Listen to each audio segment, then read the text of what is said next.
ეროვნული საბჭო საქართველოში ბიშკეკის გამეორებით იმუქრება. ღია მუქარა დღეს სტამბასთან გაისმა, სადაც ეროვნული საბჭოს წევრებსა და სამართალდამცველებს შორის დაპირისპირება მოხდა. დალუქულ სტამბაში ოპოზიცია შესვლის უფლება არ მისცეს, რასაც ნოღაიდელის მორიგი მუქარის განცხადება მოჰყვა. ყოფილი პრემიერი რევოლუციით იმუქრება. ოპოზიციამ დღეს კიდევ ერთხელ დაადასტურა, რომ მისი ბრძოლის მეთოდი საჭიროების შემთხვევაში ძალისმიერი იქნება. რევოლუციის სუნი ტრიალებს საქართველოში. კიდევ გაყალბებულ არჩევნებს აუცილებლად მოყვება საქართველოში აჯანყება და რევოლუცია. მერაბიშვილი რომ იყოს აქ, მაშინ იმას დავაზიანებდით ცხადია. ამ რეჟიმს დავანგრევთ და დავშლით. ყველა მექანიზმს გამოვიყენებთ, რომ ეს ხელისუფლება დავშალოთ და საქართველოს გაერთიანების და განვითარების შანსი დაუბრუნოთ. რევოლუცია, აჯანყება და ძალადობრივი გზით ხელისუფლების შეცვლა, დანგრევა და დაშლა. ნოღაიდელის მუქარა და აგრესია პიკს აღწევს. განცხადებები ხელისუფლების შეცვლასთან დაკავშირებით ზურაბ ნოღაიდელმა დღეს რამდენჯერმე გააკეთა. მას შემდეგ, რაც ნოღაიდელის გუნდის წევრებმა ძალისმიერი მეთოდით სტამბაში შესვლა ვერ შეძლეს, პროტესტის ნიშნად ბელიაშვილის ქუჩის გადაკეტვა მოინდომეს. ნოღაიდელის აქტივისტები ყირგიზეთის სცენარით იმუქრებოდნენ.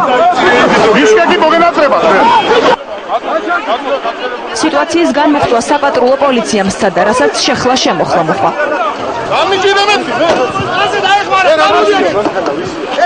ნოღაიდელის მეგობრებს დღეს არ დაუმალავთ, რომ იცოდნენ, რა შეიძლება მოყოლოდა არაკანონიერ ქმედებას და პროტესტის ასეთ ფორმას. უფრო მეტიც ღიად განაცხადეს, რომ ასეთ ექსცესებს კვლავ მოაწყობენ.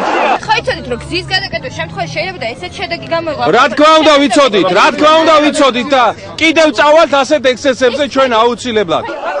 ხმაური სტამბა თბილისელებიდან დაიწყო. ეროვნული საბჭოს წევრებმა დალუქულ შენობაში შეჭრა პრაიმერის ბიულეტენების წამოსაღებად სცადეს. პრაიმერისტები ამბობენ, რომ მათ საკუთარ სააგიტაციო დოკუმენტაციას შეგნებულად არ აძლევენ.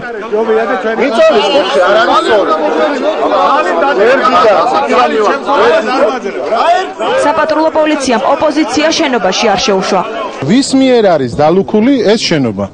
მოგვიანებით სტამბის დალუქვის მიზეზი ფინანსთა სამინისტროში ახსნეს.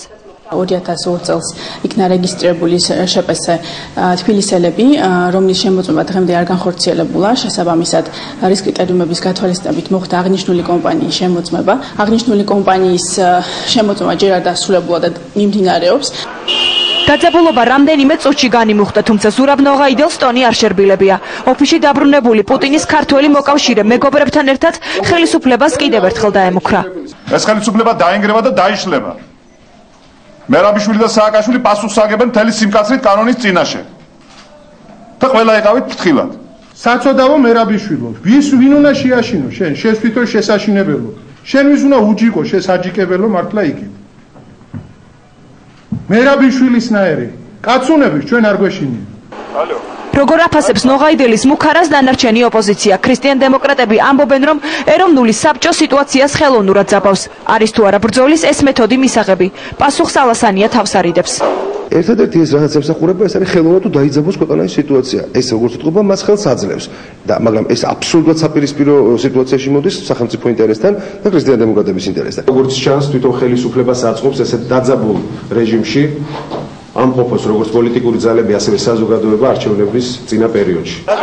მართველი გუნდის წევრები კი ამბობენ, რომ ნოღაიდელის მუქარას რეაგირება უნდა მოხდეს. მისი მუქარები არის არამხოლოდ არაკორექტული და არამხოლოდ არაეთიკული ნებისმიერი პოლიტიკოსისთვის და ნებისმიერი პასუხისმგებლობით გამსჭვალული ადამიანისათვის, არამედ ჩემი აზრით დანაშაულებრივიც, რასაც სათანადო რეაგირება უნდა მიეცეს. ინციდენტის დროს ოპოზიციის რამდენიმე აქტივისტი და სახალხო პარტიის წევრი დააკავეს. ალექსანდრე შალამბერიძე სიტყვიერი გაფრთხილების აქტივისტები კი ადმინისტრაციული ჯარიმების დაკისრების შემდეგ მალევე გაათავისუფლეს. ნოღაიდელის გუნდის წევრები აგრესიული წინასაარჩევნო კამპანიის გაგრძელებას ისევ აპირებენ. ნოღაიდელის გეგმა ასეთია: ყირგიზეთის მოვლენების საქართველოში გადმოტანა.